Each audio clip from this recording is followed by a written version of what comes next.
Current FM, what's going on, everybody? How's everybody doing? My mic's not even on. All right, General, your mic's not on. Mr. Professional over here, as always. Uh, how's everybody doing? Good grief, man, it's rough. I hope everybody's doing good because there's a lot of stuff going on that I want people to know about. Uh, Tomorrow's a big day for King and Countries tomorrow. Yes, they are. Ezekiel, man, shit. Dude, I know it's rough, man. The pollen, the allergies. Sheesh. You said yes. Oh man. So Ezekiel's gonna be joining me more on the show because we just got a lot of stuff to talk about with life in general. With growth, development, family, parenting, being a kid, growing up. You're 19 years old. I'm getting old. Bro, please don't do that again. That you are so far away from that privilege to even say that.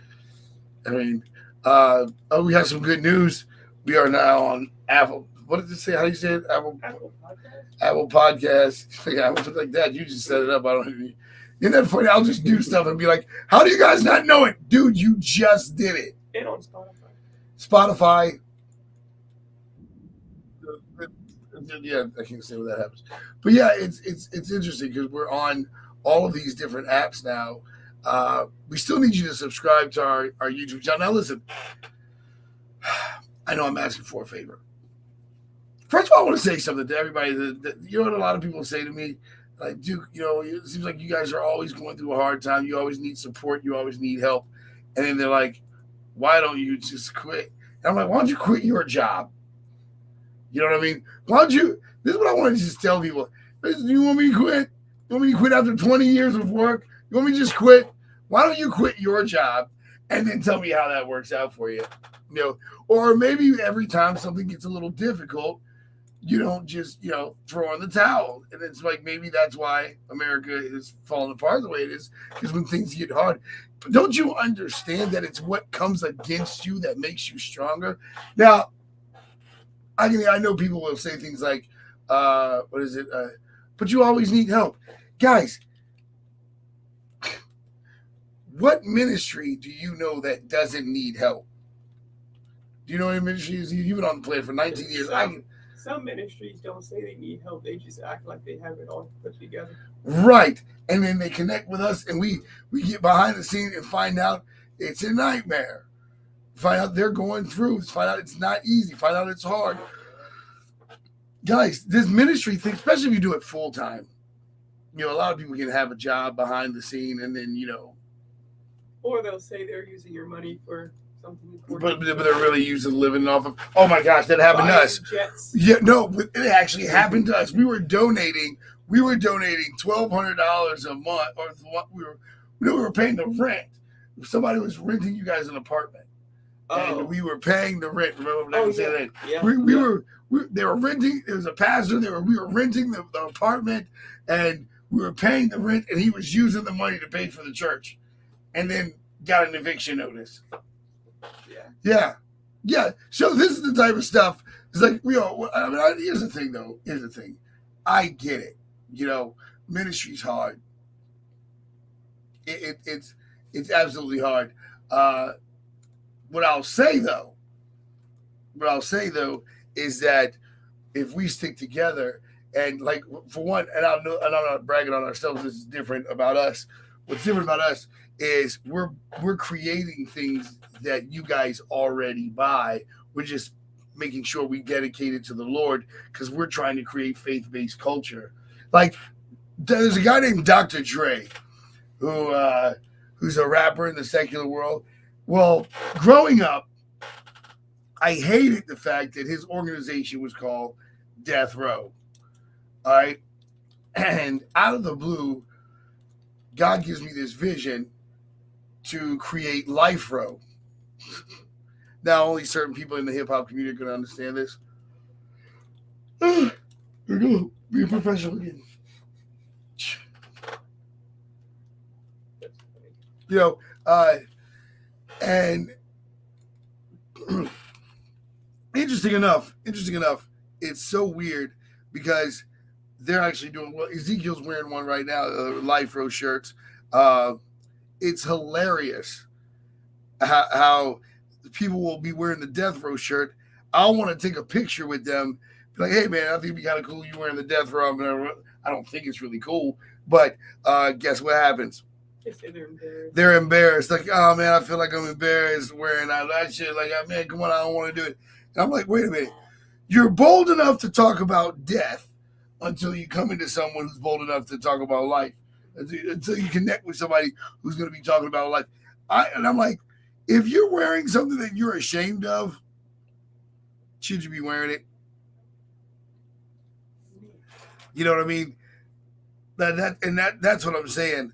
It's so weird to see how people are not as confident as they say they are in the foolish things of the world.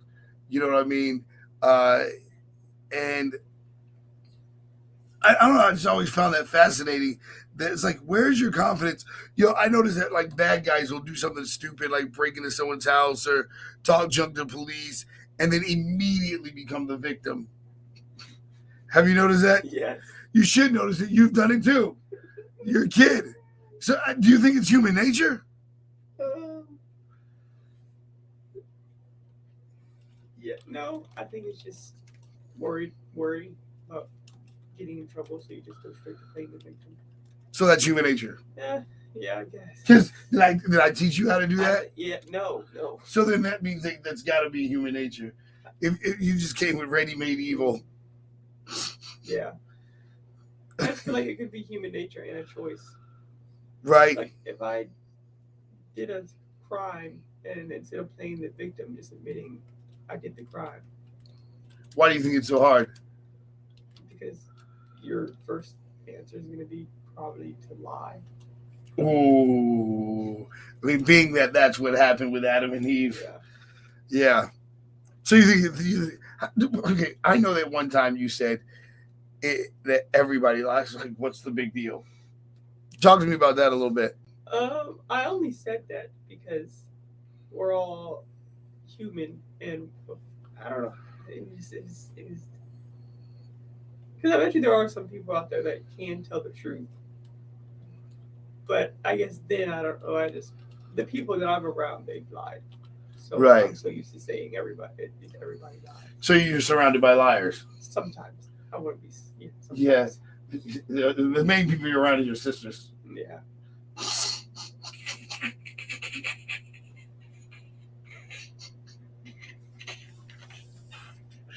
All right, man. All right. You're in so much trouble. I'm like, so you just called us liars on radio. All right. But here's the thing. I get it. Right. But why do you lie though? When you know you're going to get in trouble for it. I usually lie when I get under pressure. Ooh, the scripture says there's no place in heaven for cowards, right? Yeah. So, as my son, what do you got to do to overcome this habit of lying when you're under pressure? Probably just, even though it is pressure. Yeah, it's not just pressure. It's the bad energy that comes with when you get in trouble and when you get caught. There's like this burst of bad energy, and then you take it up. Coming from yourself or coming from me? Yourself. Oh, dude, it's because it's lying. Yeah. That's and then you gotta cover up another lie to cover up the lie you just said. Folks, we're getting somewhere. Isn't this what it's a never-ending story? It's a never-ending story. Fiction alert. Fiction alert. I'm in lying mode. So what do you think people got to do to be brave enough to tell the truth, especially when the outcome's going to be the same, right? Well, just think about the consequences that God's going to give you. Not even your parents, right? Because God's going to give you worse consequences than your parents. I noticed that when I do something wrong and I get away with it, I'm terrified Because I'm like, oh man, that means that something big is coming, like a missed opportunity or something big's coming when I do something wrong. Yeah. It's never not happened. You know what I mean? You So, know, it happens like but this has been years your later. entire life that this has been a thing. Like with the, so let me tell everybody the rotisserie story. So, a long day of work. Dad ate all of it. Whatever, that's not true. Story. Here's the truth. It's a long day of work. I come home, I come home, and I'm thinking about this rotisserie chicken that I know that we're gonna eat and enjoy, and it's gonna be so wonderful, and I'm so excited to eat it.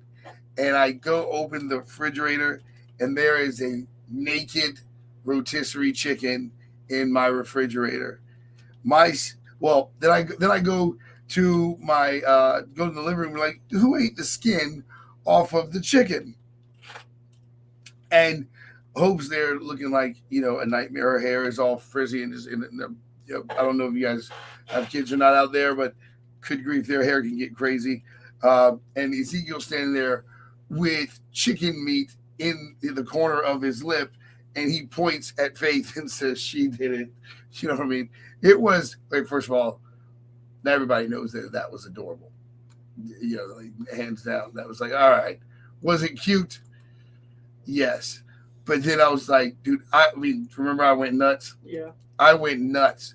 And I was so angry. And someone goes, dude, these are kids. And I'm like, no, that's a lie. Like, this is the first time my son has ever lied to me. I was devastated. And I as a father, I never forgot the first time my son ever lied to me. But I saw him with his eyeballs all popping wide, and he was just like, man, is there any way I can get it's almost like you lied, but you also knew that mercy was available. Yeah. But you were like, man, like, it was bigger than I'm sorry. Like, you saw yourself. I think you were like 5. You know what I mean? It was so weird. But yes, I don't know. I'd love to hear from you guys out there. Why do you guys lie? What is that pressure that causes people to lie out there? I'd love to hear from you guys and know what you guys think. Today's going to be an interesting show. We are meeting Julie Elias. I want to say her name right. I'm going to destroy her name. It's Julie Elias and John Forystek. They're going to be joining us. But yeah, I think it's so interesting that people feel pressure and then the only way out of this is I need to lie. You know what I mean? They're not saying, hey, this is an opportunity for me to just be honest or clear the air or tell the truth. It's like, I'm not getting in trouble for this. If I can get away with this, I'm going to tell a lie. Actually, I might not know much about the court system, but in the court, they actually say if you tell the truth, you possibly could get less time. Yeah, well, it also depends on what crime you do. Right. But the truth does have benefits. Yes, though. The truth does have benefits. So that's why I don't know where this whole I'm not going to snitch thing came from. Well, see, I know the scripture talks about not bearing false witness. What they're saying is you don't say anything at all. Yeah.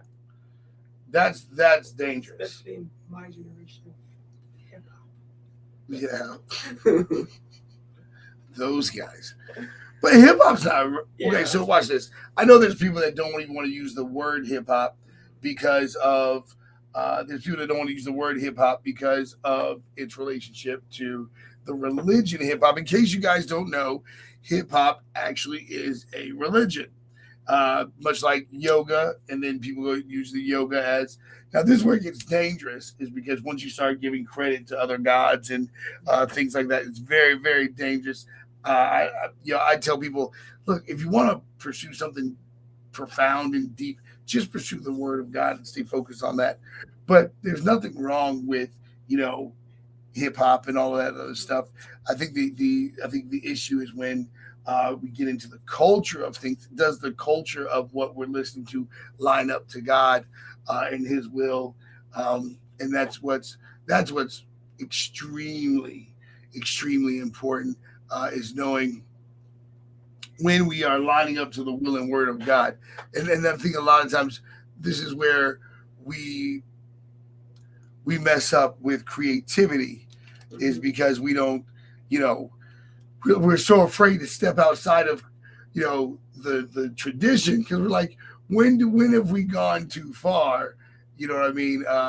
When have we gone too far, and when is it too much? And I think this is what gets us in a lot of trouble, where we don't pursue the modern culture because we're just like, oh, I don't want to offend God, but it's like, man, I don't think we're offending God because we, challenge ourselves and went to, I don't think that's offending God.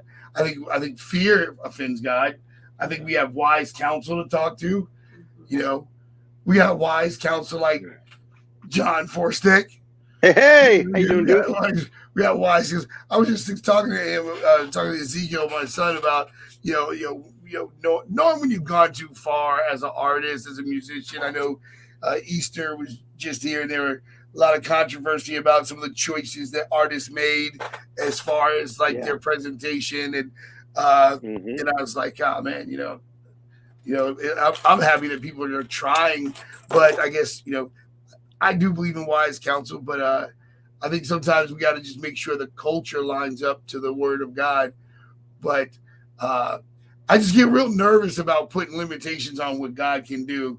And, I'm like, God can't use hip hop. He can't use metal. He can't use, it's like, if God wants to use a Smurf or a unicorn, like, dude, it's like you're talking about the creator. So I get real nervous. Man, word on the street is you got a treat for us. Absolutely. Today is special. So there's an artist that just dropped a full 16-song album. So she's on tour. She's worked with a ton of great people on this album as well. And so I think I'm on this album, right? This is the album I'm on. You should be. You should have been shredding some guitar lines alongside Dave Cleveland or something on this one. And so she is just a phenomenal artist.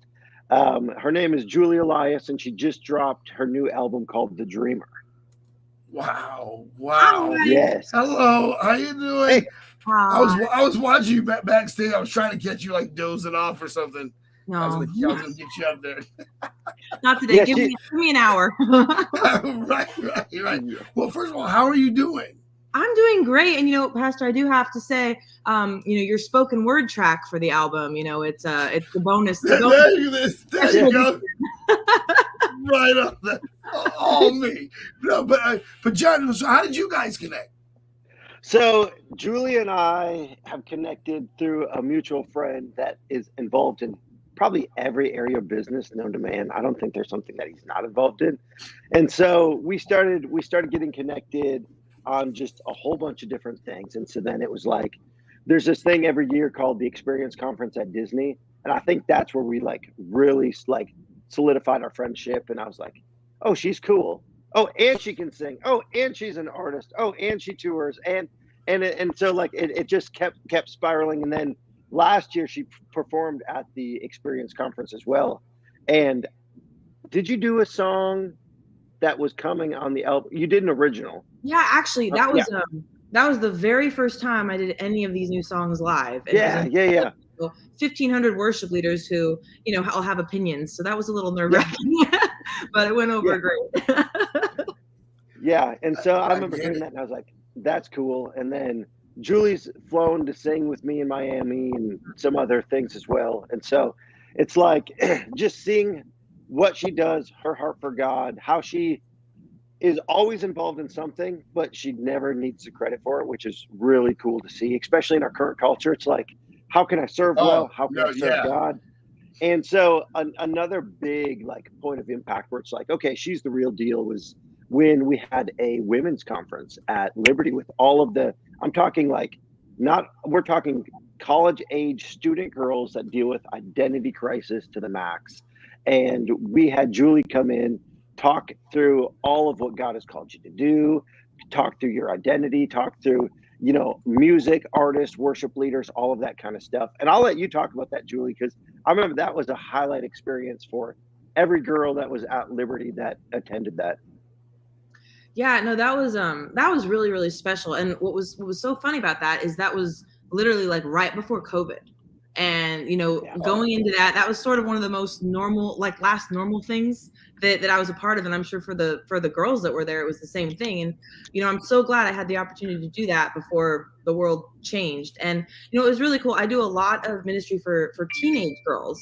And that was actually my first time doing anything for college age girls. And I'm not gonna lie, I was a little intimidated because, high school girls, they're sometimes a little bit heads in the clouds, but college girls, like they have things figured out, and what I realized was I've always thought it's important to be very transparent and honest. And I feel like that was not only welcomed by the college girls, maybe even a little more, but it was embraced. And I felt like we had a very good time of connection. We talked a lot about comparison. Because really and truly, I mean, if you're going into the worship ministry, it's ministry, but let's be real, it's still a performance in a lot of ways. And you're going to have those questions of, well, that girl is better than me, that girl's prettier than me, she sings better than me. And talking about how you get past that, because at the end of the day, if you have a platform, it's not because the other girls think you're cool, it's because God gave you a platform. So we had a whole discussion about that, and we did a bunch of worship, and it was really special. And Dr. Mueller, the dean over there at the School of Music, he was just so supportive of that. The previous dean, Dr. Wjlz, they've just been so supportive of me, and it was awesome to be a part of that for the girls there at Liberty, and I hope we get to do it again.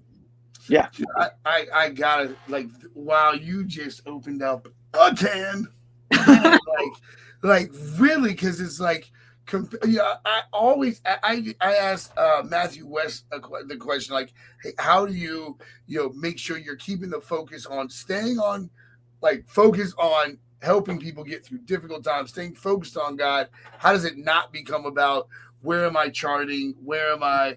And he was like, bro, you can't. It's also this other side that is very, very real. I do know the scripture talks about forsake not the gift of administration, which that is a very big part of administration. But as an artist, you just want to create and connect, and but this idea, especially in America where music is so competitive, do you guys, as a worship leader though, and I know there's the competition with each other that you might have, but is there a competition with the secular world? Like, why are they selling this many albums? Does that happen as well? John, you can breathe into that a little bit too, because I know you've dabbled. You've dabbled. Oh, John, he will. He's like, I'm dabbing in on that. But I know, for me, definitely, because I mean, I have friends that I grew up in a very small town in northern Nevada, 400 kids in the whole high school, that sort of thing. And I was the only one in my year that even went to church. And so most of my friends were non-churchgoers, non-believers. And that to kind of take that, I think one thing that helped me with was kind of knowing how to connect with that audience, knowing how to be a Christian, but not be a Bible thumper.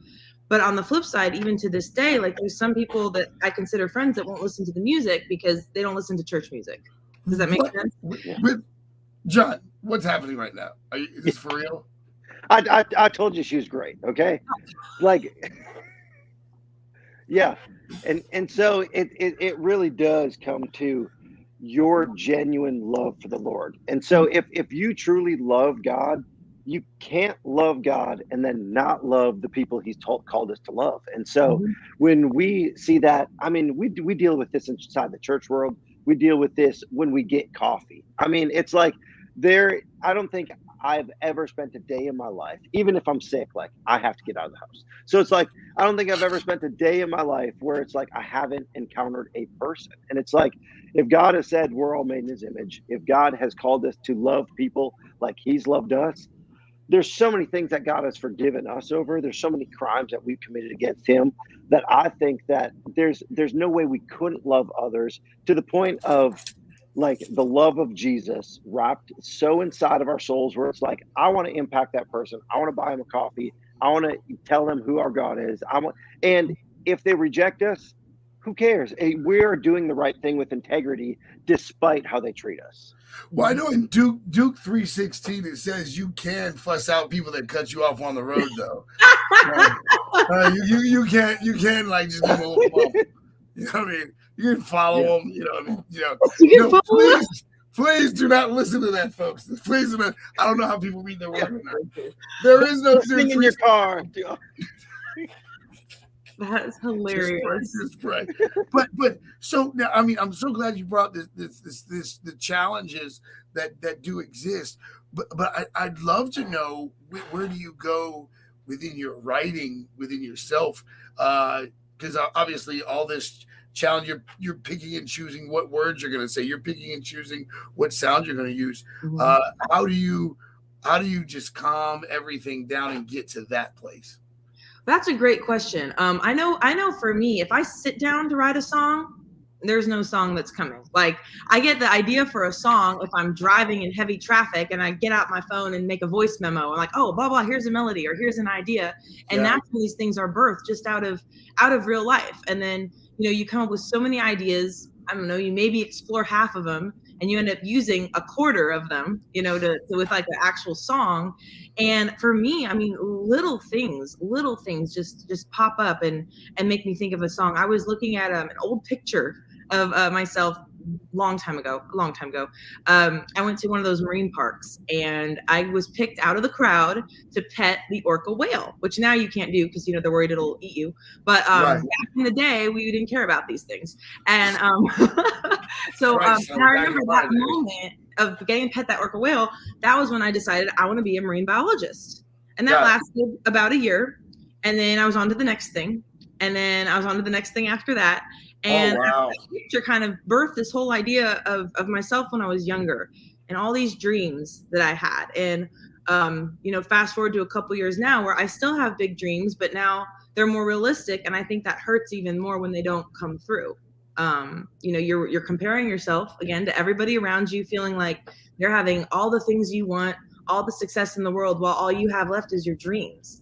But, I've come to realize that's not necessarily a bad thing, because you can change your mind every day. You can change what you hope for, but God still loves you.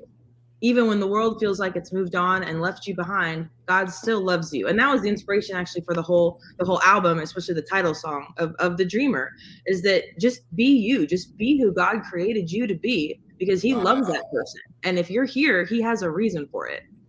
It's interesting, the amount of people I know that life happens and they throw away their dreams, because that seems like the more logical thing to do. That's always the more logical thing to do, is to throw away your dreams. And I always, especially in the creative, especially artists, because it's like, oh, I'm too old to be a musician now, or I'm too, it's too late for me. My style of music's too outdated. John, I'd love to hear from you. What do you have to say about that from an art perspective? Because I know there's the business side of what's marketable and blah blah blah, but can you speak to that along, especially, and how does that affect faith-based music? Is there a look that you have to have? Is there a what's the deal with that? I would say in all of that, everybody is so sick of being sold to. I feel like every time we pull up social media, it's ads, buy this, and it's like inside of that, people want to see the realness, the authenticity, and the authenticity doesn't come with a fashion style, or it doesn't come with an age demographic, or it doesn't come with a hairstyle. It's like authenticity comes from that's good for me. That works. I can't even try. It's like authenticity comes from who God created you to be. And in some of the greatest art that we see, it's like people aren't trying to do something that people are going to like, okay, if I create this, then this demographic, and like, there's a lot of market analysis on things, don't get me wrong, but it's like what mostly will get wings is when people say, that's real. I want to support that. I want to support that person.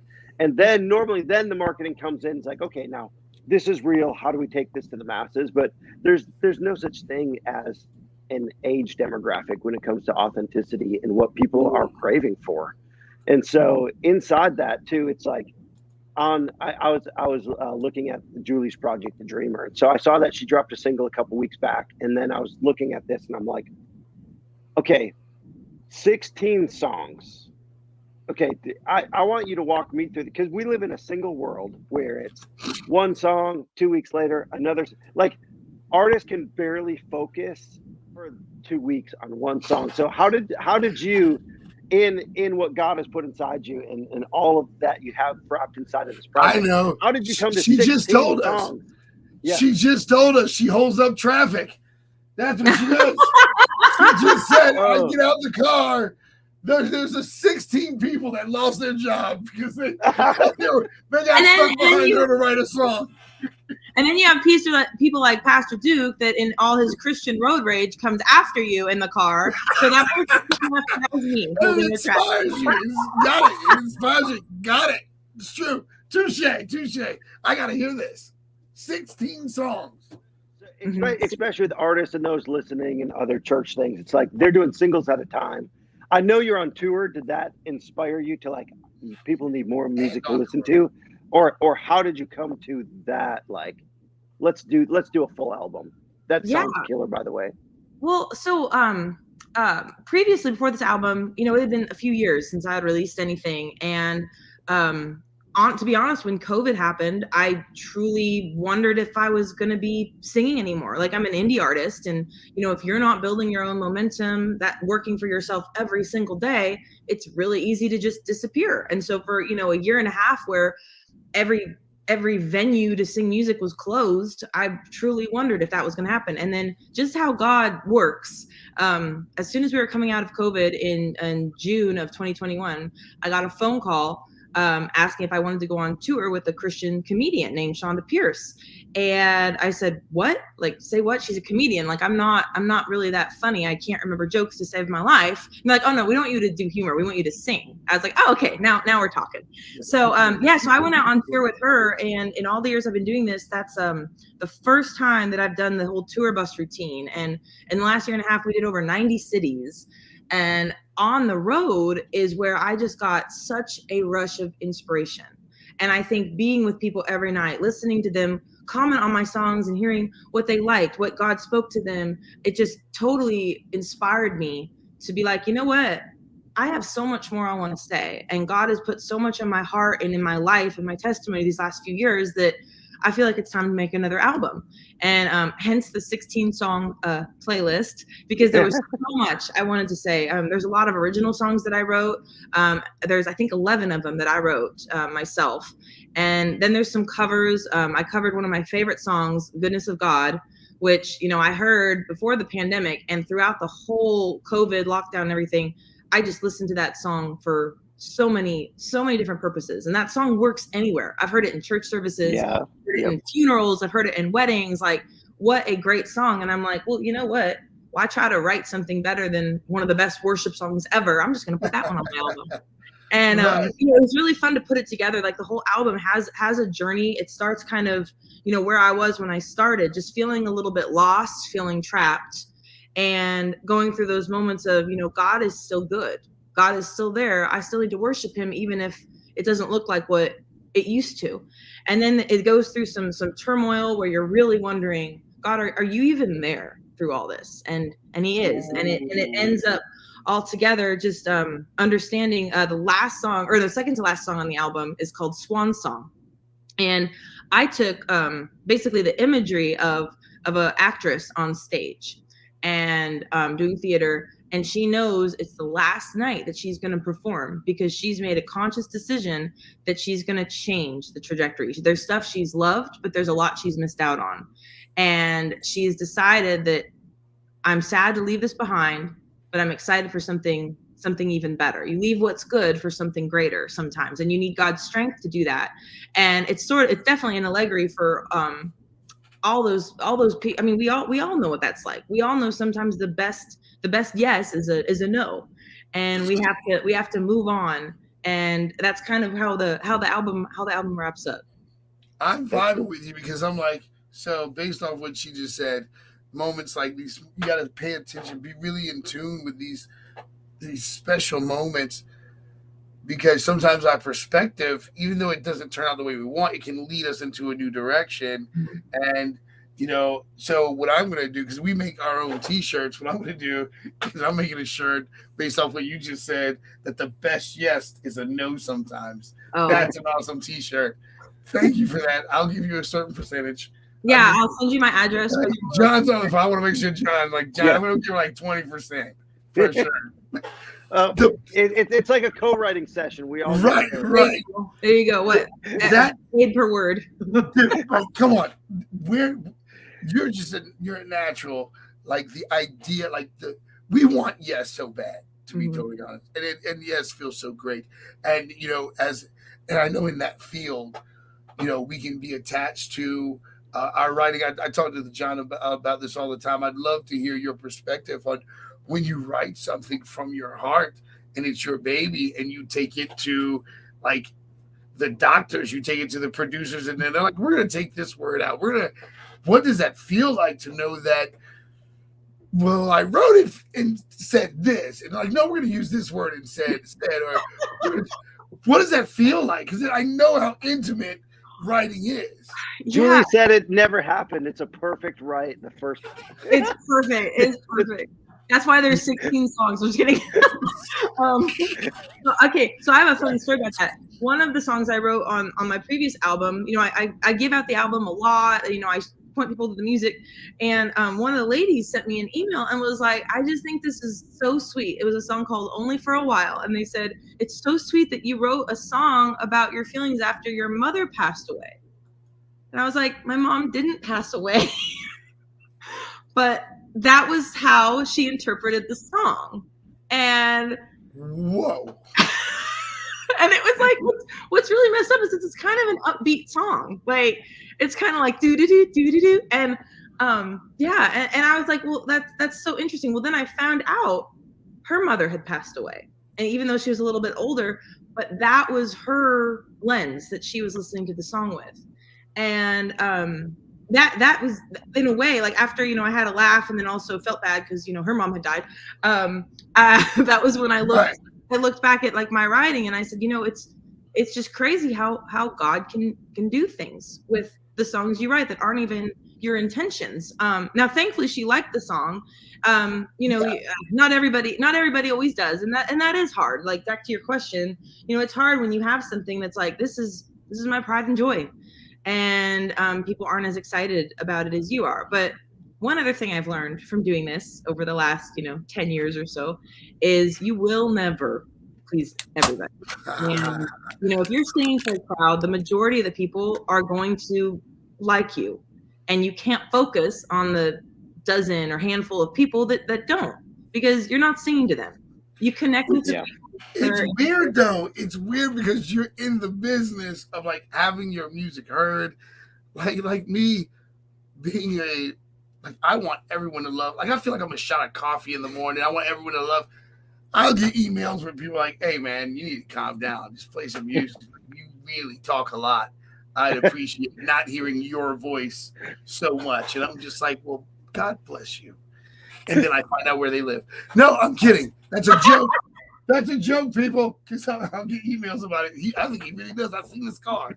No, but John, what do you say to the artist in those moments when it's like, how do you explain that to an artist that comes with the ambition and the vision? It's gonna, and you say, look, hey, go ahead. Okay, I'm going to say this is you need to have your heart right before God and do what God's called you to do without apologizing to anybody.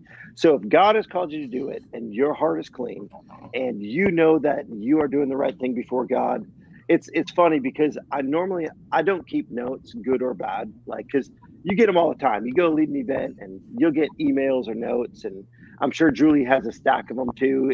Especially, I know that the girls from Liberty were like ecstatic, so I'm sure she has a stack of notes. But it's like there's only two that I've kept, and it was from the exact same event that I led at, and it was from a husband and a wife. And so the husband's name was James, the wife's name's Linda. The husband said, "This was the worst thing I've ever heard. I can't believe you got on stage and blah, blah, blah, and said blah, blah, blah, and tore me a new one." And from his wife, the letter said, "Oh my goodness, the Lord couldn't have used this any better. This uplifted my spirit. You have no clue how much I need to hear those songs, how much I need to hear those words." And I can't say their last name, but it's like husband, wife, same exact set, same exact music, same exact words. One tore me to pieces. One said, "You have no clue how much God uses to impact my life."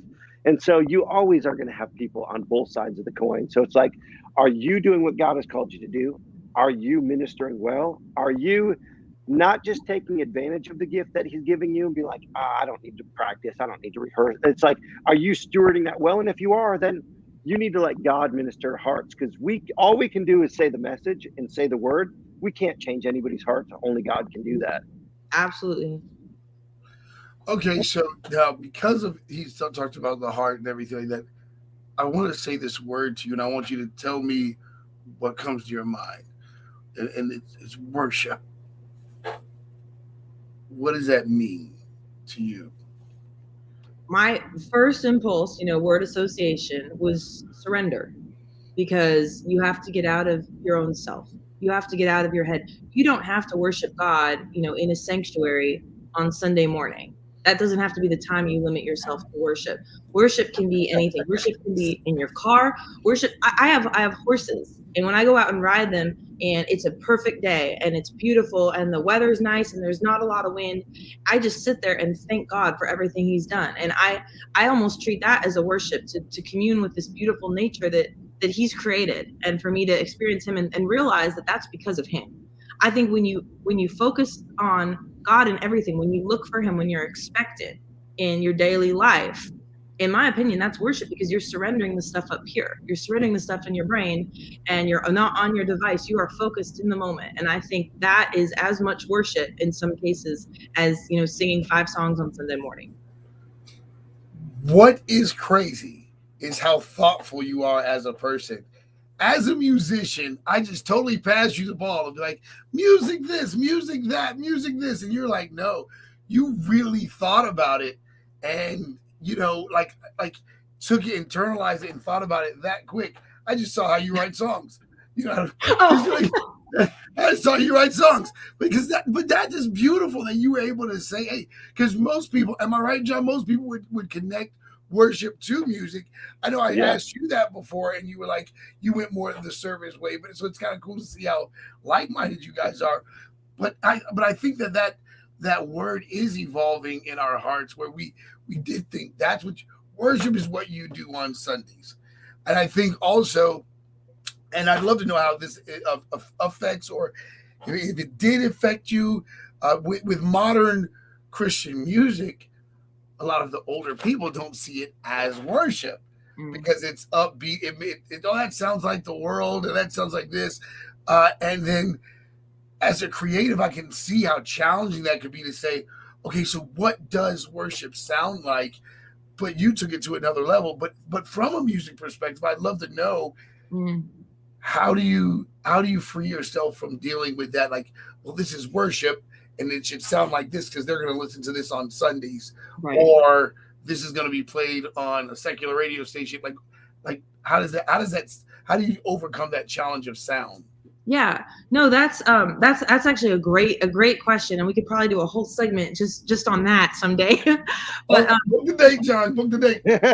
I think it's one of those things where, when I said before about surrender, it's getting out of yourself. So when I go into a church or when I go into an environment, I have to think, who are the people that I'm trying to reach? And what do I need to do to reach them? If I go into a Southern Baptist church that's mostly people over 60, and I come in blaring, electric guitars, loud synth music, they're going to be turned off. But if I come in, maybe that's the day we do an acoustic set.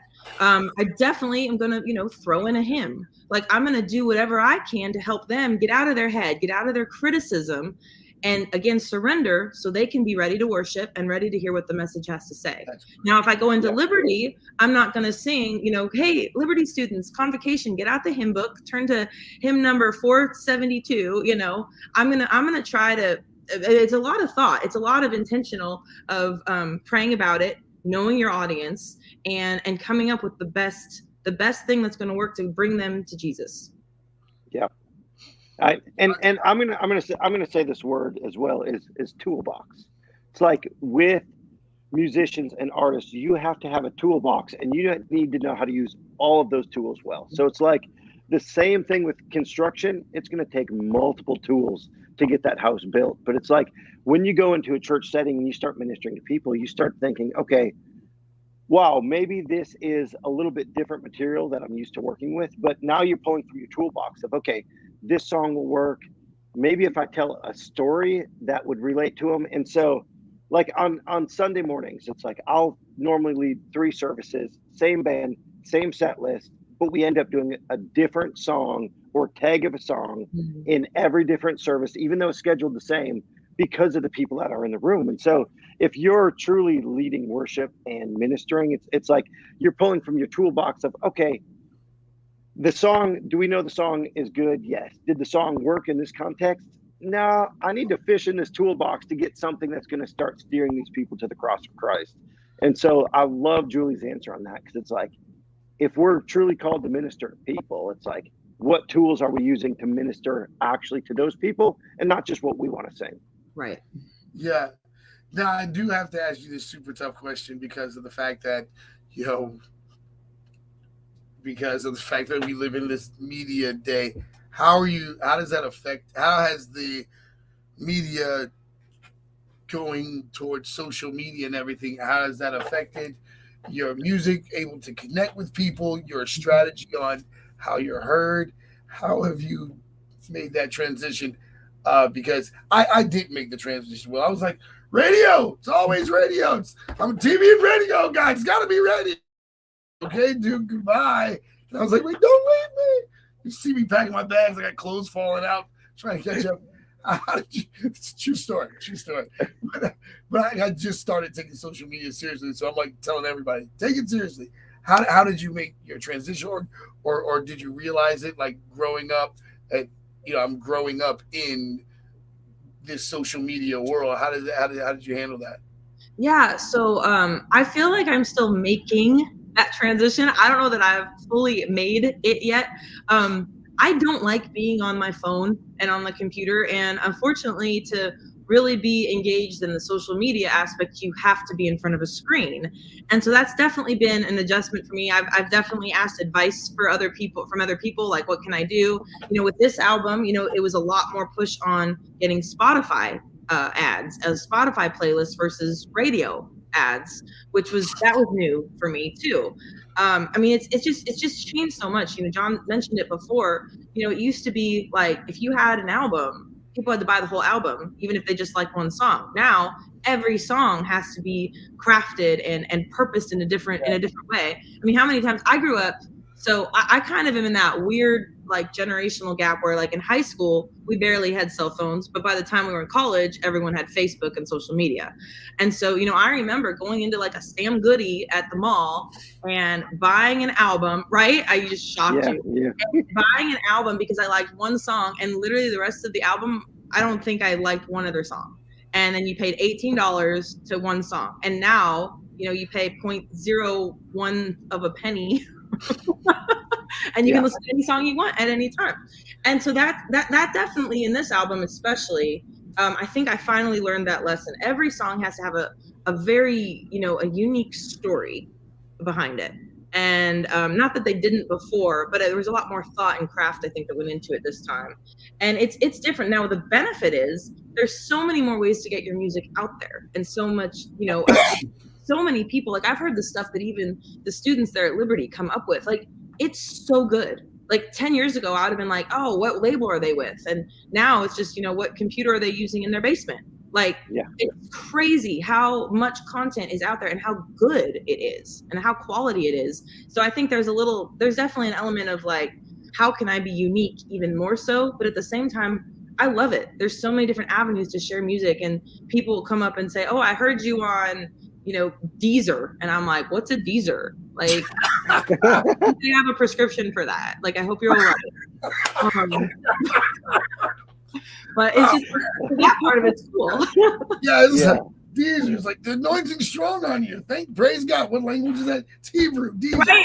Are you speaking in tongues? Like, it's like, oh, Google, Spotify. Well, and I know we're talking about all the social media and like grabbing people's attention. Your artwork on this album is fantastic. Like the colors and it, like especially the Dreamer, like it conveys that so well. What was your thought process in even that? So I'm very much a visual person, but I'm not like the Photoshop person. So I know the image I want. And so the photographer for this album, he is also the one who did the artwork. And I sent him probably 3 or 4 different emails of inspiration. Like, this is what I want. This is what I want. And then he'd send me a couple things and we'd hone it in, or I'd be like, okay, try this with this color palette, blah, blah, blah, blah, blah. And it was such a partnership, because I didn't know how to make it the way I wanted, but I knew what I wanted. Does that make sense? Yeah. And communicate, as you know, John, like sometimes you get 2 people in the room and it's like the Tower of Babel. Like you can't communicate at all. But other people, it's like, did we share a brain? Did we just become best friends? Like, Yep. Wow. That's cool. It looks great and it sounds great. It's funny when you're talking about the communication aspects. And for those of you just tuning in now, we're here with Julie Elias, and she released the album called The Dreamer. And so in talking through the process, so you just mentioned Tower of Babel, like communication. So I got to go to the musicians on this album. Like Duke, I know you're a guitar fan. The electrics on this album sound absolutely insane. So as a vocalist and as an artist, how did you communicate? How did you communicate with musicians? Style, vibe, what you're going for? Artwork looks great. Tracks sound good. How do you speak to that in the studio? Well, the guys who played on this album, like the core guys, the drummer, guitar, bass, and keys, they have actually been the same core that has played on every single album I've ever done. And over the last 10 years, you make that relationship with people.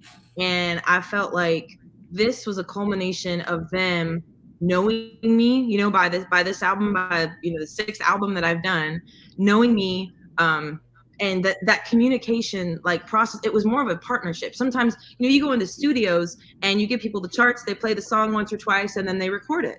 And it was so much more collaborative. And I think it's because of the relationships. You know, they know me, they believe in you. We're all like that. When you know somebody, you're going to do more to want to help them because you know them and you know their heart. And I felt like all these guys who are, you know, top level, like they play on everything. Like one guy was just with Dolly Parton the weekend before. And, you know, for them to be like, how can we make this the best album for you? Again, it's that me knowing what I want when I go in. You know, there's definitely an element of preparation on my end. If I just go in like, ooh, but if I have songs and like samples of like, hey, this is what I want. Can we go back to that? Rewind one more time.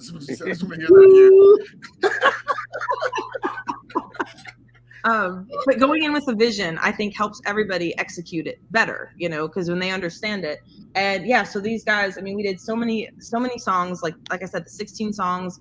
And then I worked with the guy who helped with some of like the programming. Actually, one of the Liberty students helped me a little bit, believe it or not, with some of the programming on the songs. And then when I went in to do the vocals, you know, it was this older gentleman, like the nicest guy. I'd heard great things about him. You walk in and it's like, you know, his home studio, but then there's like Grammys, you know, on the shelf, like no big deal, and gold records on the wall and that sort of thing. And you just go in and he's like hanging out with like your grandpa. And it's relaxed, it's low key, which obviously for me as an artist, I can get a little anxious. You know, I definitely get self-conscious, especially working with new people. You know, I don't want them to be sitting there judging my vocals and that sort of thing. And there was none of that. So I think of all the albums I've ever done, this was the most free I felt in the creative process. And it was because I had such good people working around me. That's cool. That's cool. So there's a song on the album that's deep in the track list that's called Radiant Love.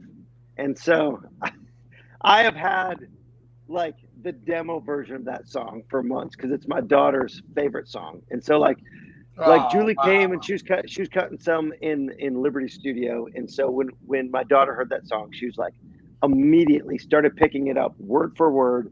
And so like I could not wait for this album to come out because I'm like, her name's Araya, and it's like, Araya, finally you get to hear the actual version of the song you've been singing for months.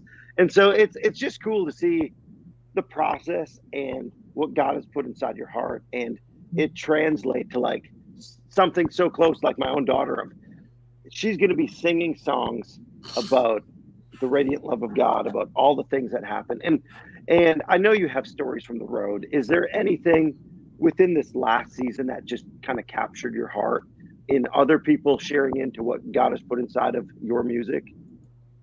I mean, yeah, I got an email just the other day of a show. I don't even know when the show was. It must have been at least last fall. And it was a lady that had said, I bought your album at this concert, and went on and on about how much it meant that I talked to her daughter. And when she started talking, I remembered the conversation, but of course at first I didn't remember, what she was talking about. But then I remembered it, and she said, you took a picture with my daughter and she was really, really shy. And it's probably routine for you, but it meant so much to her. Like, she actually had it printed up and she showed her friends at school. And to me, like, and even the story about Riri John is like, that means as much to me as being like, oh, I had, a song chart, because knowing that there's, your daughter, is she 5? I think she's 5, right? She turned 6. Yep. She just turned 6. Yeah. Just knowing that there's a 6-year-old girl out there that's singing about Jesus, and God used me to create that song. Like, that's so heartwarming. And even this little girl that just, I made her day by doing this, by smiling. And it's when we've talked about at the very beginning, sometimes the best way you can show people Jesus is to just be kind and be who you are. And when I hear the stories of those affirmations, that makes me really feel like I'm doing what I'm supposed to do. And I might not ever be a headliner, I may not ever be a household name, but that's okay. That's not why I did this. That's not my goal. I think I doubt that very seriously. But because you said this, I do really want to ask you, because you are a human being. I'm pretty sure. I don't know. It's 2023. You never know. They got aliens and stuff going on. All the weird. Yes, that happened on. I told you guys this show. Oh, you're on radio. You can't see. But if you're on the StreamYard, you can stop. All right. So here's the thing. I know that everything we said sounds good, nice and spiritual. Then there's the professional side. What about when not today? I don't wanna. I'm tired. I don't feel like it. Can you guys jump on that? When really, like you said, 90 cities, right? And I'm like, so how many of those days was it like, I'm gonna have to push through, And because the reason why is because I know seeing you on stage is fun and everything for young artists that want to get there. I want to destroy the idea that it's just fun and it's just easy, so that they know what it really takes to go into it. But tell me about those days when it's rough and you really need God to help you get through working for him. Right.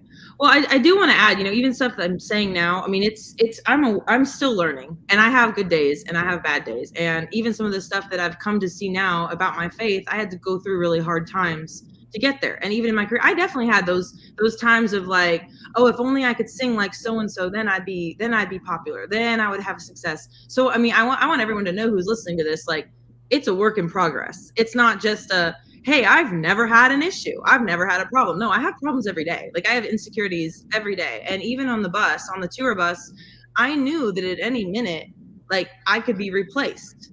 There's a lot of talented people out there. There's a lot of great singers who can, I can't play instruments very well. There's a lot of people that can play and sing and do everything I do and way, way, way better. And so I had those moments, especially I find when I get tired. If I'm tired, it's a lot harder to be positive and see the big picture. And there were times on the bus, especially whenever it was the end of the weekend, we'd go out on Wednesday night, we'd meet the bus in Nashville like 11 o'clock at night, drive all night for a show, do a show in one city Thursday night, drive all night to another place, show Friday night, blah, blah. And you did that. And Sunday night was the last show. And Sunday was always the hardest day, because you're tired of being on the bus. I don't sleep good on the bus. I mean, there's something about this. Every time you hit a rumble strip that just doesn't, it's not conducive to night sleep. I And love the visual. I was like, that makes a lot of sense. there's the audio to go with it. And then and it is, even though you're surrounded by people, it is a little lonely because you're surrounded by people, and all the people I was with was great, but they're best friends. I mean, they're like at home, like I don't have a roommate, like I have all the space, and now you have to share 200 square feet with three or four other people that you don't even know very well. And it's you have your bunk, and that's literally the only space that's yours, and then it gets cluttered, and then I get anxious and stressed because the whole feng shui on the bus just doesn't make any sense, and it's really anxiety inducing. I had to get out of the bus every day. Some people could just hang out at the venue. No, I had to go explore. I had to go walk around, find a coffee shop. I had to do something to kind of combat that and also refresh myself, because I really felt like that those negative feelings trapped in a little bus, that made me not have as much joy, I guess is the best way to say it, for the event. And I'm like, no, every event needs to be treated as a new event, as a standalone, and I need to be my best for every one of these things. And it's a lot of mind over matter, a lot of times. I'm not a morning person, so even doing churches on Sunday mornings, like there's times I'll stay up till 2 or 3 a.m. and I'm like, I have to get up in 2 hours. Is there even a point? So wait. You do realize it's the morning right now. So how much are you holding back right now? Well, I'm holding. He asked another question. I'm in Texas, so it was an hour earlier here. So that's how much I wanted to be on this interview. Oh wow. When a morning person tells you, most morning people, like people who are not morning people, live in denial. They're like, no, it's fine. I'm fine. It's like, no, seriously. You got people knocked out with black eyes over there. You're not okay. But so you really had to, and this is what I want people to see is sometimes when it's something that you really want, there are things that you don't want that come with it. Right. I got that mindset from you. You just, the best yes is no. Sometimes I kind of piggyback off that. What do you say to that, John, when there's sometimes there's a process that you have to go through that you it's not just going to be like, tell me when the event's here, I'll come on stage. You got you see how your imagination can put that together?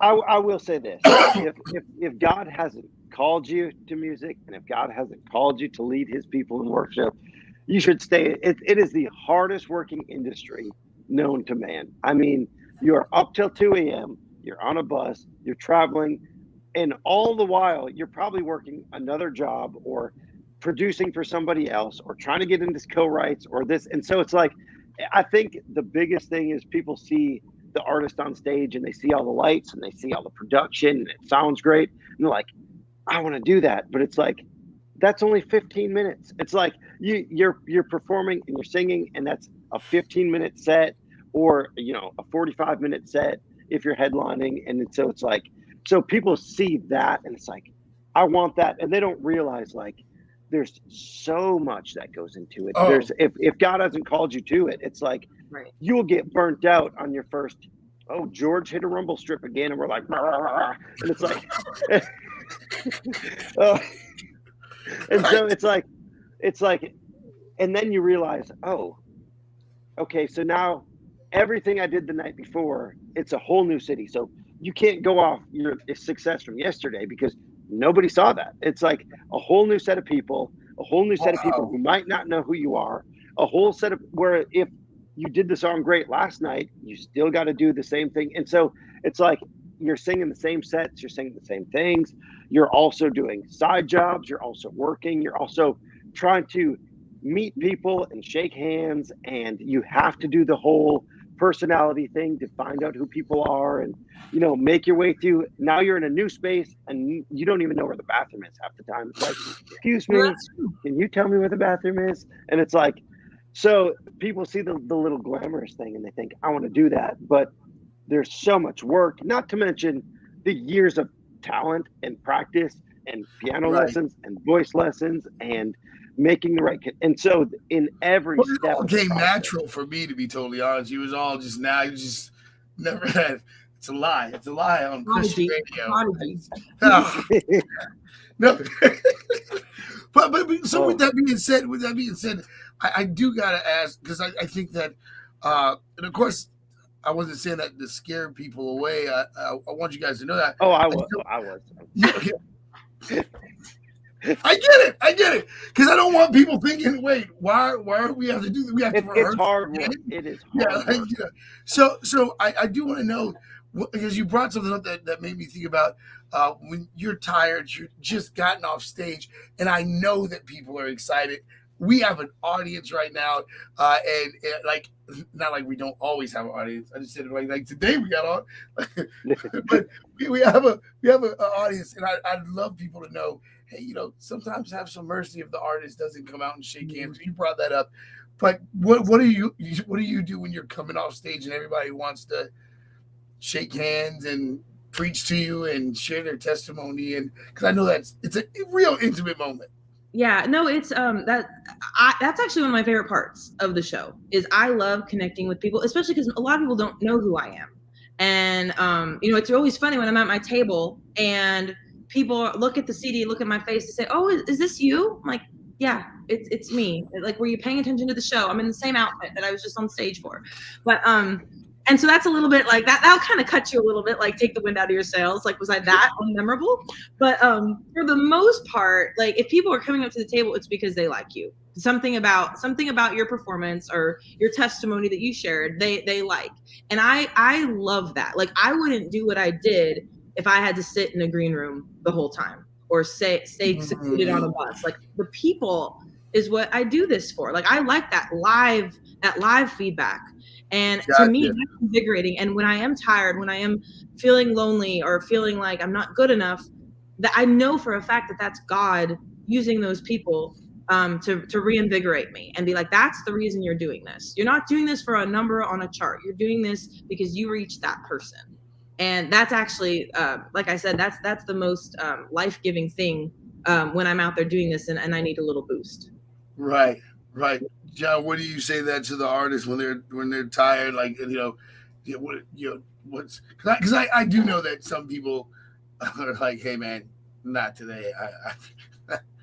Yeah, I would say, I mean, it's a both and. It's yes, you get tired. Yes, there's things that go on, but it's still, are you doing this for the people or are you doing this for charts and for money? And so it's like, I know a ton of artists that we have them at Liberty too, and sometimes it's like they can't go shake hands because they're literally hopping on a plane and going to their next event, and so it's like they're on to the next thing. And so it's like even with like people in presidential debates and candidates and stuff, it's like, okay, security reasons we're ushering them off and they're going there. But it's like, if you're on tour and you're traveling, it's like, if you just changed somebody's life and presented them the gospel and you impacted them, they're going to want to tell you thanks. And I feel like giving them that opportunity to come back and shake your hand and just be like, oh my goodness, that spoke to me. I mean, that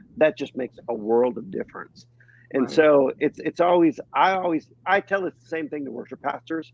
I'm like, get out of the green room and go see the congregation that you just told, about Jesus. It's like, we spend so much time in our safe little bubbles that sometimes it's time to get out of the green room and go shake some hands before and after service.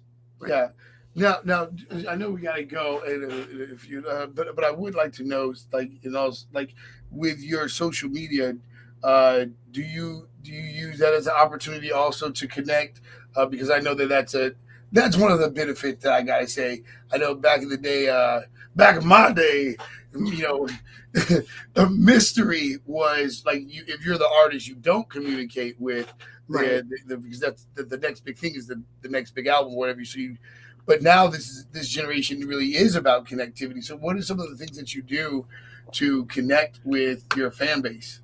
Well, one thing that's really important to me is I always respond to every single comment. If anyone writes a comment, I personally will respond. If somebody sends me a DM, I will personally respond. And then I also try to follow up. Like sometimes, like if somebody comes to me on a DM with something really serious, I'm like, hey, email me so we can talk, off of a site. We can actually email. And some of those conversations I just feel are I don't know. I don't want to say it makes me different because I know a lot of artists that do it, but I think it's really important because at the end of the day, I mean, you know, you're doing this for a reason. Otherwise, you wouldn't release music. You just make it at home. Like you're doing it for a reason. So you obviously want to know that it's connecting with people, but then, you know, share those human experiences. I think reminding people that whatever struggles that they have, they're not alone. There's somebody else who's been through that. I think that's encouraging. And like I said before, I think that's God using his people to show his concern. Like there's one thing that was really cool on social media on this album. When I was in college, I did a study abroad in London, and I was over there. I saw Phantom of the Opera, and that was the first show that I saw the actor playing Phantom, and I said, I want to learn how to do that. So I took my first voice lesson. I took my first acting lesson because of this one actor that played Phantom of the Opera. And while I was in London, you know, we saw him in other shows. He was in Les Mis, and just kind of became a fan. Well, then when social media happened, like when that kind of got really popular, you know, he was on there. I followed him. He followed me. We kind of stayed in touch as like fan friends. When I was doing this album, I said, you know, I wonder if he'd sing a song with me.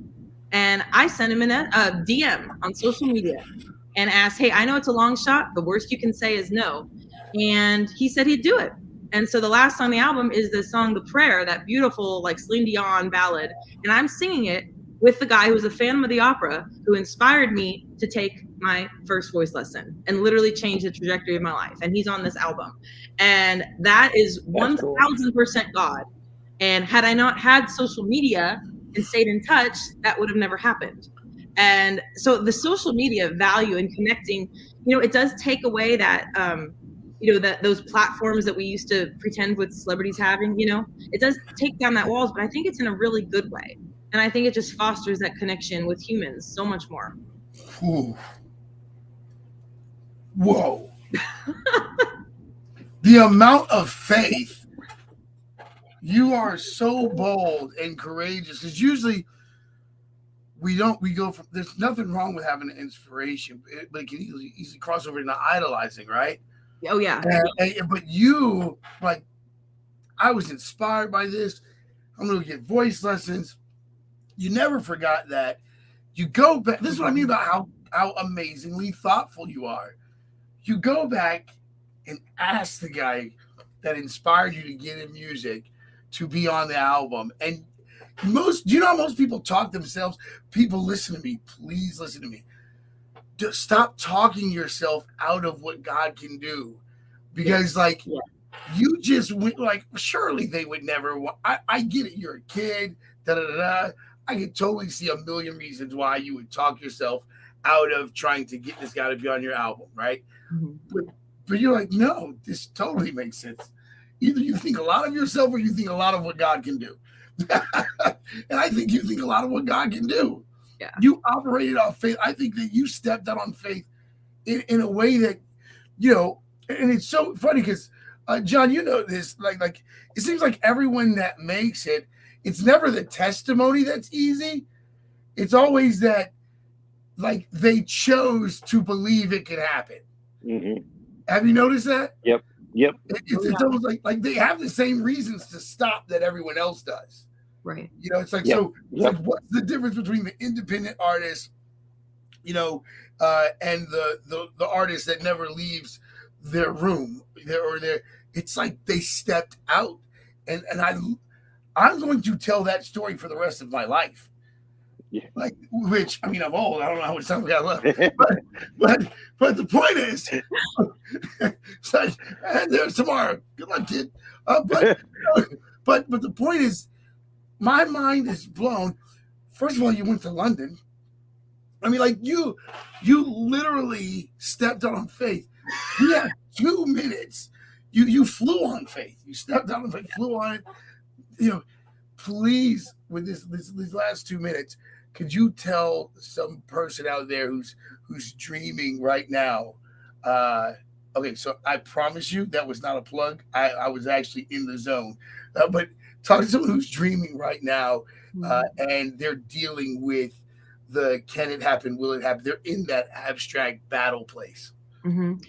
I mean, here's the thing. We all have to manage our expectations. And if I go into music saying the only way I'm successful is if I'm number one, if I'm on this tour, blah, blah, blah, blah, blah, you'll be disappointed. So I think you have to know your expectations. You have to be prepared for the outcome.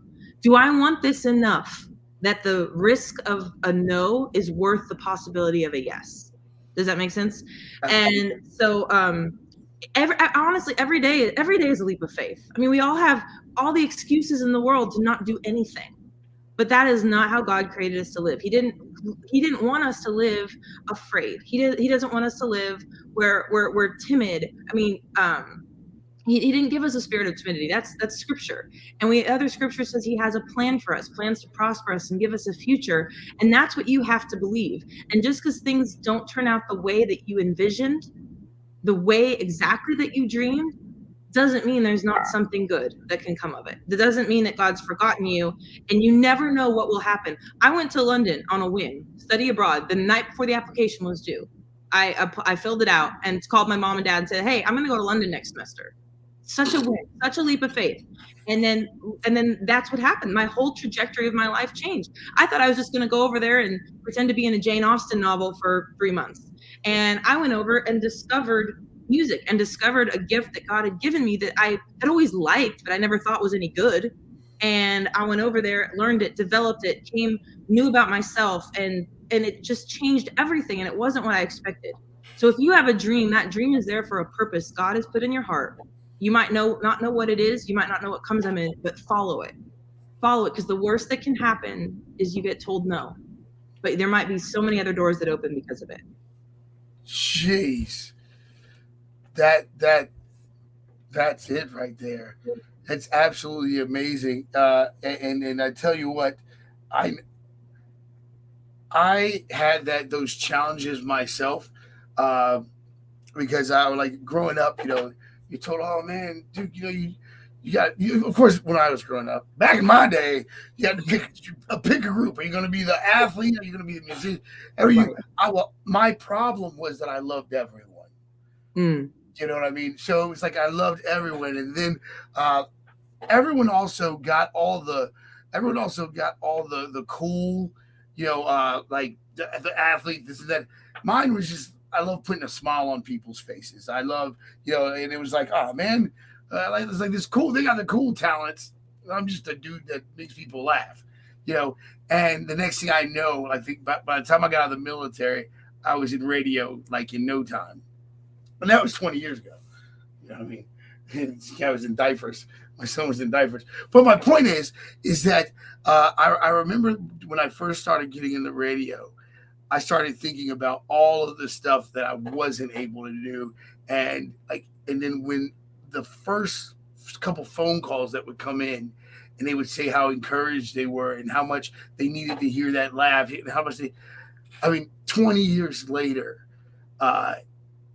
I've had the opportunity to impact people's lives. I'm meeting people like you, and it's absolutely amazing once you overcome the reason why you're going to stop. And that's what I want everybody out there to hear is it's going to be hard. It's going to be real. It's almost like concrete evidence that you will not make it. It's that real. It's like, and you have to legitimately believe beyond that, because the reason to make it is just as real. It's just an issue of what you're going to execute, what you're going to believe. John, could you speak to that a little bit about that fear? I don't even care if it's about going to college. If you think you're not smart enough or whatever, let's talk a little bit about that overcoming fear. To the radio audience, we had to let you go, but we're still here on StreamYard. If you guys got to go, let me know, because I do this all day.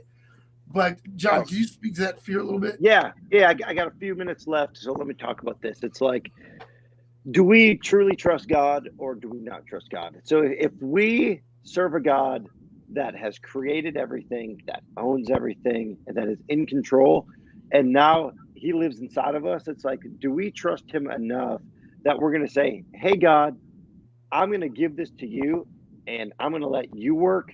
But the Bible also tells us that you're going to know my faith by my work. So because I give it to God means that I am now going to work as hard as I can to trust God for what he's called me to do. And I always tell people that I just keep doing things because I'm too dumb to know that I can't do them. It almost comes to a point with like, they're like, why'd you make that connection? Or why'd you talk to, I'm like, nobody told me I couldn't. So I'm going to do it until somebody tells me no. And so Right. it's like if we trust God and we let him sustain us, it becomes this thing of, I don't have to worry about it because I put it in God's hands. So now all my work that I'm doing, just to show my faith that I've already given it to God. So the work that I'm doing is a bonus as I'm holding it like this. Here, God, take it. I'm going to work my butt off, but I'm trusting you to make it happen. And so when we spend time in prayer and we spend time with other believers, and you've heard me say it before, I'm a huge proponent on wise counsel. And so even when we're talking about who you bring your songs to or who edits, it's like only surround yourself with people that have your benefit in mind, that are going to speak into you for the right things and not just because they want a piece of what you have going on. And it's like when you start to do that, it's like you have a multitude of wise counselors around you. You have people that support you. You have people that care about you as a person and not just you as a business project. And it's really cool when we start to take the Bible as a whole. And so now we trust God, but we don't just stop there. We do all the other principles that he laid out. Like we have believers around us. We're part of a community. We have wise counsel. We have people that we can run to. We have people that we can, having a long day, we can cry on their shoulder. It's like now we start to become a believer set in the community that God has us to be in. It's hard for fear to come in that. If that's a lot going on, it's hard for fear to probably come in that. I think one of the things about fear is that we try to stay in our head. The album's called The Dreamer, and it's easy for that to get stuck in your head and not actually bring it out. So I would love for you to talk to those dreamers and tell them, and explain to them, that they can manifest it, not in the new agey. I know they're like, you said dreamer, that's new agey. Gosh, old people. I love old people, but sometimes it's like, whoa, get back, get off my lawn. Get off my lawn. You said dreamer. Yeah, that's so funny. Well, I mean, really and truly, if you wanted to go that direction, there's a lot of instances in the Bible of dreaming. But anyway, that's another. Oh topic. No, we can do it. But, I don't. One of my little favorite, I guess, mantras that I say a lot is, you can't always control what happens to you, but you can always control how you respond. So we all know what it's like to have dreams and be disappointed.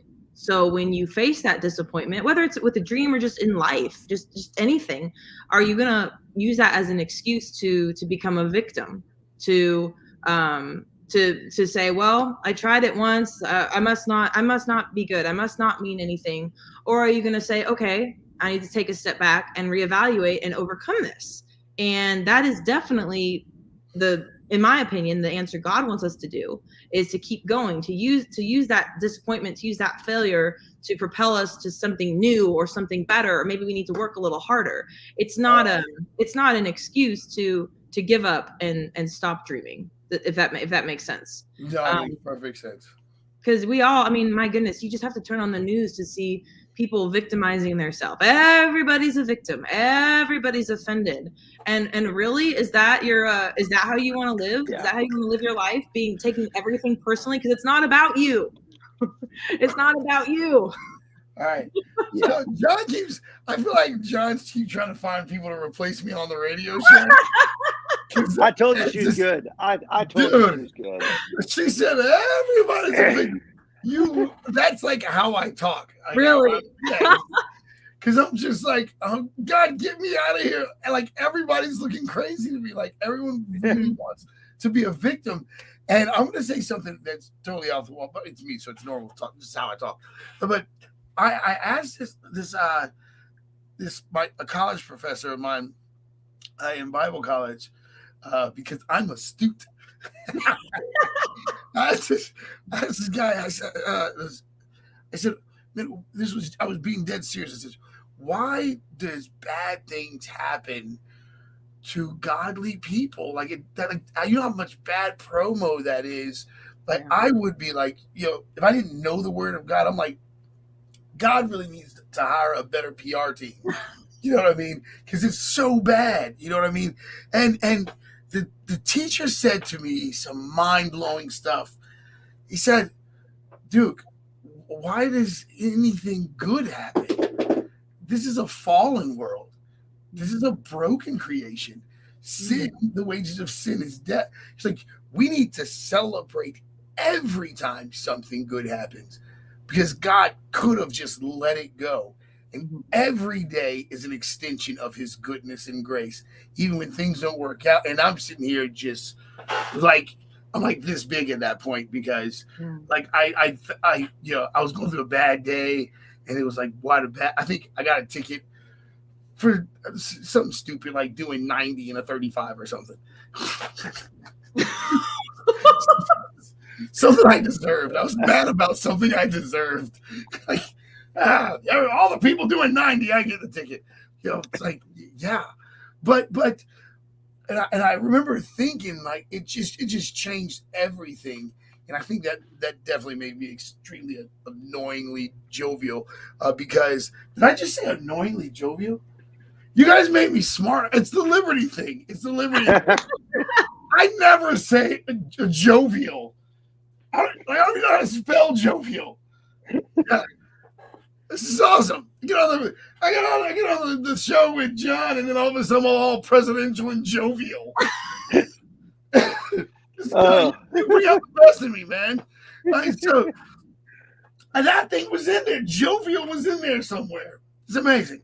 Anyway, the point is that, like, sometimes I think we forget what world we live in. Like, I don't ever want you to forget this, Julie, is that what you are doing is creating sounds of life and joy and beauty and redemption and hope, actually in a dark, broken world. Like, you are the contrast of depression and loneliness, and like, you become this light. And I just want to let you know that. So if any ever thoughts or, of like, I'm not good, it's like, no, this is a broken world. And you, despite all of that madness, I think you triggered me when you said, when you look at the news, because it's bad. It will make the news, I'm not going to lie, it will make you not want to leave your yard. You know what I mean? And when I think about, I just put it all in perspective what both of you guys are doing, and you guys are part of this amazing army of light that people who legitimately would not have the strength to step out of the door can listen to what you guys are doing and take that step forward into clear warfare and be okay with that. So for that, I want to say thank you so much for being brave enough to dream. Well, thank you for that.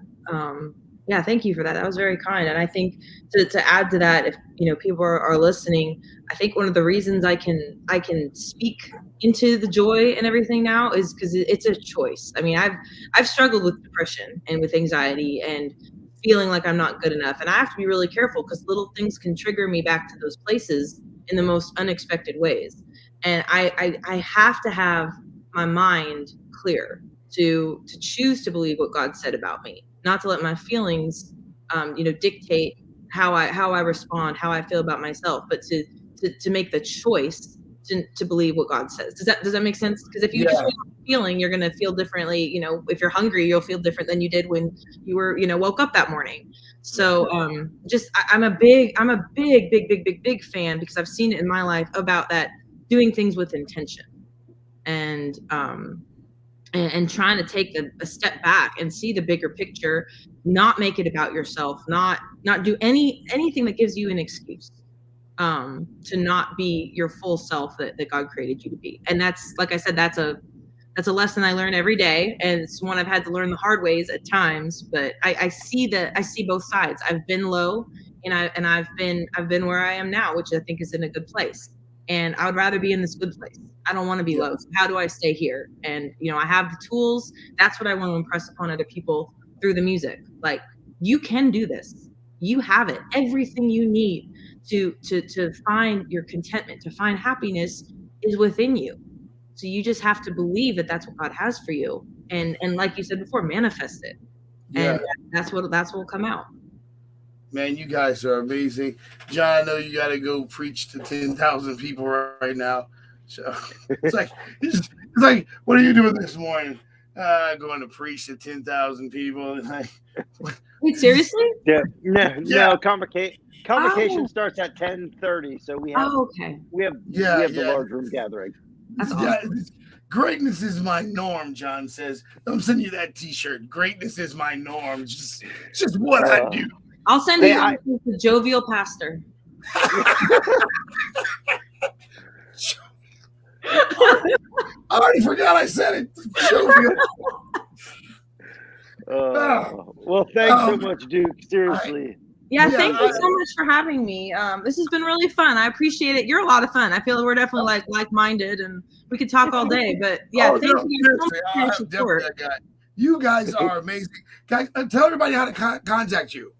So my last name, you know, we've been talking about it, Julie Elias. It's Elias. So if you just Google that, you know, you'll come up with a bunch of stuff.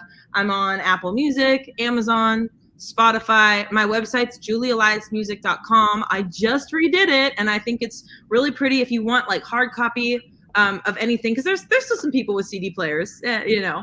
And I've got some cute T-shirts, and that's also how you can contact me. There's a contact form. Like I said, I read my DMs. So you know, stay in touch. I want to hear what you think about this music. I want to hear your stories. If you listen to the song, what God was telling you, what it made you think of, because that's why I do it, is to be connected with people. And I'm so blessed to do it in a medium that I love so much, which is music. Well, everyone, we are going to be playing Julie Elias on Current FM. So make sure you call in and say, hey, I want to check out that song Dreamer. I want to know about Julie Elias. We're going to be playing it and letting you guys get to hear it and hear her song Dreamer. So I want you guys to be tuning in. If you're worldwide listening, it's to make sure, well, if you're worldwide listening, you already know the website. But anyway, if you're listening by radio, it's 88.5 FM, or no, it's currentfm.com. If you're ever in the Hampton Roads area, it's 88.5 FM, which just happened, 97.9, 103.7. Oh my gosh. All right, so I got to get John out of here before he starts fussing at me. I love you guys. Be good to each other out there. All right. Thank you, Julie. Thank you, dude. Thank you guys. Have a good one.